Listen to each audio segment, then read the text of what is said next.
shipment of drugs dropped from an airplane.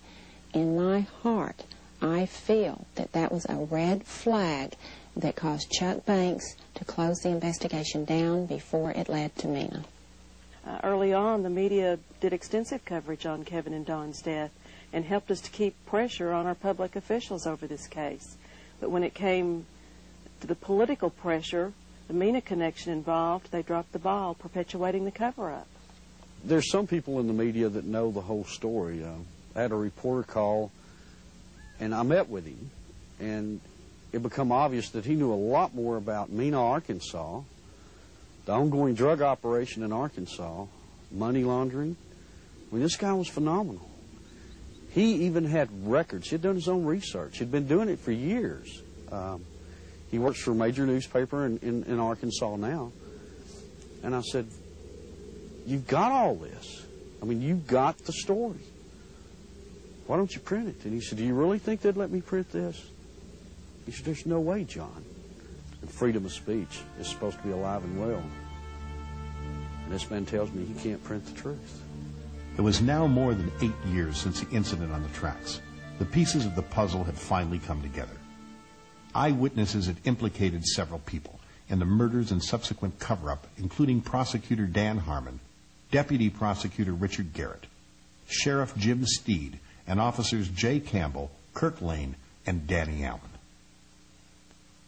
Throughout his career, Dan Harmon has been protected by the powerful and corrupt in Arkansas. In 1990, he was arrested on 4 misdemeanor counts of tax evasion.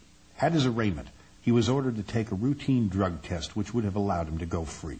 He refused and spent 18 days in jail. Harmon was later convicted of one of the charges and was sentenced by the notorious U.S. District Judge Henry Woods to 1-year probation, the absolute minimum allowed.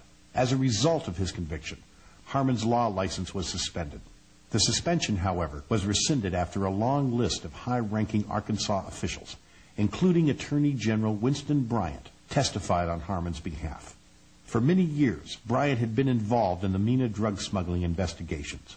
More recently, at least 15 domestic violence complaints filed against Harmon by a number of his ex-wives have surfaced. The complaints, some of which Harmon has admitted to, range from holding a gun to his wife's head to biting off the thumb of one of his victims. Charges were never filed, and the reports were kept from the public by Harmon's friend, Benton Police Chief Rick Elmendorf. Dan Harmon continued to receive extremely favorable treatment from the Arkansas press. His continued re-election as Saline County prosecutor also gave him control over the Drug Task Force, Gene Duffy's old job. In November 1995, a package containing fake cocaine labeled as evidence belonging to Harmon's Drug Task Force was found in the possession of Harmon's wife, Holly. An investigation revealed the package had originally contained more than $100,000 worth of pure cocaine, which was now missing. A combined raid by the FBI and DEA confiscated drug-related files from Harmon's home and office. A racketeering case against Harmon was reportedly being built. However, after years of seeing similar investigations go nowhere, a weary public remains understandably skeptical. Finally, on November 29, 1995, the FBI, referring to Kevin and Don's murders, announced to Linda Ives that in light of the fact there is no evidence, it's time you consider the fact that a crime has not been committed. The obstruction of justice continues.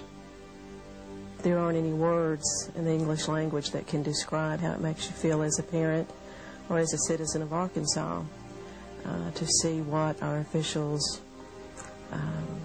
are capable of doing.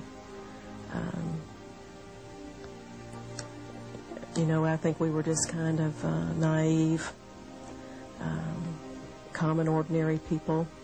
Got up and went to work every day and came home and went to bed and assumed that everybody else did the same thing and tried to do what was right. And I think Kevin's death has been the rudest awakening that anybody could ever have to see what really goes on and to see what's important to elected and public officials. This is not a political issue with me. We were never a political family. Our lives revolved around the ball field and going to the lake. and all of the things that a family does until the Arkansas political machine reached into our lives and destroyed the tranquility that we had. And I want the American people to know that we have to stand up against this kind of corruption, and we have to hold our officials accountable and make them work for us instead of against us. In my experience, I believe what is happening here in Arkansas is only a small sample as to what is happening nationwide, and I believe that all of America has to stand up and rescue the American system of justice.